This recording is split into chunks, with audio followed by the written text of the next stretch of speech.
और फलाने सड़क पे आ गए, मार के लाठी पटरा हो गए, पीछे देखे कोई था ही नहीं। अटल बिहारी वाजपेयी ने नेहरू जी को हिटलर कह दिया, और ये हिंदुस्तान के टीचर सीबीआई बने हुए, रॉ बने हुए, एक किताब जान गए होंगे बहुत, पेपर लीक हो रहा है, ये हो रहा है, वो रहा। अबे तो अच्छे आदमी को चुनोगे तो नहीं होगा।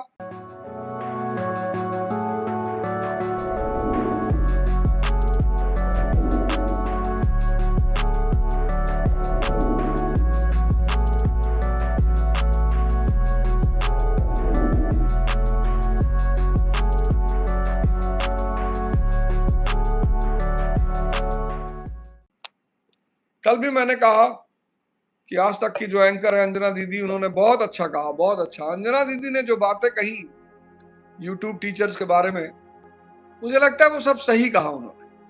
अंजना दीदी ने कुछ भी गलत नहीं कहा। 2 कौड़ी के टीचर्स, मतलब अगर टीचर गाली दे किसी को, टीचर के मन में अगर किसी का विनाश करने का भाव है, मुझे लगता है अंजना दीदी ने बिल्कुल सही कहा। शिक्षक अगर गाली दे रहा है, शिक्षक के मन में अगर किसी का विनाश करने का भाव है, शिक्षक अगर किसी की बुराई कर रहा है, वो भी बिना मतलब, भाई जो रोस्टर्स हैं, जो रोस्ट करते हैं यूट्यूब पर, जिनका धंधा ही रोस्ट करना है, वो करते हैं तो भाई समझ में आता है कि चलो ये अपनी व्यूअरशिप बढ़ा रहे हैं, अपने सब्सक्राइबर बढ़ा रहे हैं। शिक्षक अगर गाली दे रहा है, बुराई कर रहा है, अनावश्यक, बिना मतलब, ना उसकी जान है ना पहचान है। तो सुकरात कहता है, डेल्फी जर्मनी की बहुत बड़ी सन्यासन है, डेल्फी जो है वो जर्मनी की बहुत बड़ी सन्यासी। तो जब लोग उससे पूछते हैं कि दुनिया में सबसे ज्ञानी कौन है, तो कहती है सुकरात, सोक्रेट्स।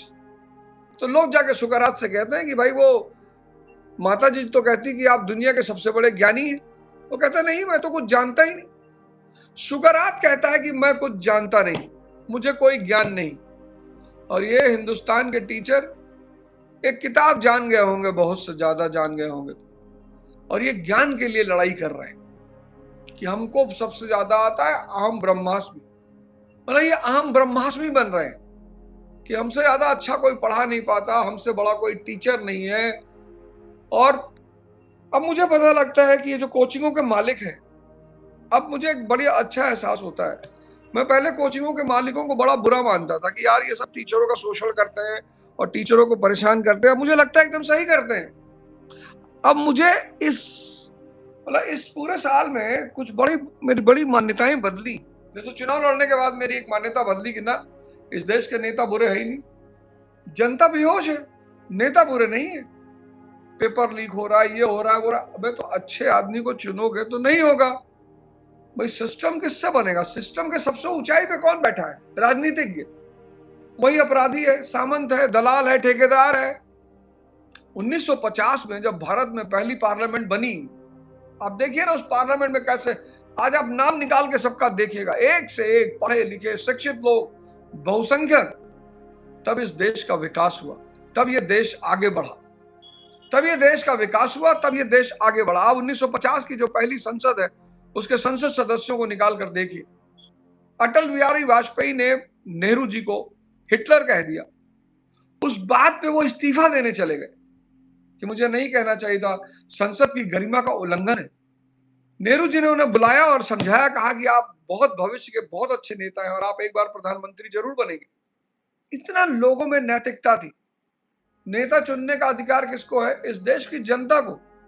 जब वो अपने अधिकारों का सदुपयोग ही नहीं करेगी, कौन जाएगा अपनी जान देने के लिए? कौन लड़ेगा? जनता को नेता से पैसा चाहिए। एक आम आदमी इस देश में चुनाव लड़ ही नहीं सकता।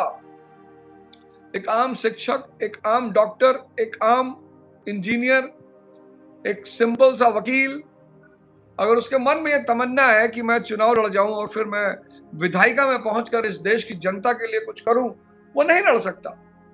वो खाना किसी को खिला नहीं पाएगा, वो सिगरेट किसी को पिला नहीं पाएगा, वो शराब किसी को पिला नहीं पाएगा, गुटखा किसी को खिला नहीं पाएगा, अंतिम दिन वो पैसा बांट नहीं पाएगा, भंडारा उससे हो ना पाएगा कि चुनाव से पहले 10 बार भंडारा करा दिया। और इस देश के कोचिंग मालिकों के प्रति जो मेरा गुस्सा था, क्रोध था, वो खत्म हो गया। और पटना की इस घटना से तो बिल्कुल समय खत्म हो गया। और मैंने देखा भारत का जो शिक्षक है, जो मैंने देखा कि जिस तरह से शिक्षक एक दूसरे को गाली दे रहे हैं, सीबीआई बने हुए हैं, रॉ बने हुए हैं, सीआईए बने हुए हैं, ये मैंने इसको एक्सपोज कर दिया। अच्छा, आप ये जान लो, ये पूरी कोचिंग इंडस्ट्री में कोई भी दूध का धुला हुआ नहीं है। सब इस पूरी, अभी एक बड़ी फेमस कोचिंग है, बहुत फेमस, भारत की सबसे बड़ी कोचिंग है, 7 लाख का जुर्माना ठोका गया उसके ऊपर गलत प्रचार करने के लिए। भारत की सबसे बड़ी कोचिंग है आईएएस की, 7 लाख का जुर्माना ठोका गया उसके ऊपर। लेकिन अब चूंकि अरबपति पार्टी है तो उसने मैनेज कर लिया, वो बात मीडिया में निकली ही नहीं। जब कॉकरोच जनता पार्टी का निर्माण हुआ तो मैंने कहा कॉकरोच जनता पार्टी बंद हो गई, बड़ी अच्छी बात है, कोई लड़का आएगा नहीं, माँ बाप हाथ पैर तोड़ के बैठा देंगे।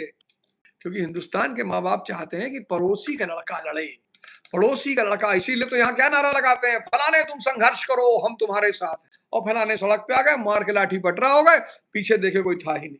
यहाँ नारा क्या होना चाहिए कि हम संघर्ष करेंगे तुम हमारे साथ आओ। ये नारा नहीं लगाते वो, हिंदुस्तान की पब्लिक ये नारा नहीं लगाती कि हम संघर्ष करेंगे नेताजी तुम हमारे साथ आओ ना। पब्लिक कहती है कि नेता तुम संघर्ष करो हम तुम्हारे साथ। नेता पहुंच गए सड़क पर, पुलिस ने लाठी मार के बटरा कर दिया नेता को, पब्लिक गायब, पब्लिक गायब, नेता अस्पताल में पड़ा है, पब्लिक गायब। तो इस देश की जनता को चीजों को समझना पड़ेगा, जागना पड़ेगा, किस मुद्दे पे ताली बजानी है, किस व्यक्ति को वोट देना है, कैसे अपने उभरते हुए नेता को मदद करना है, तब अच्छे लोग निकलकर बाहर आएंगे।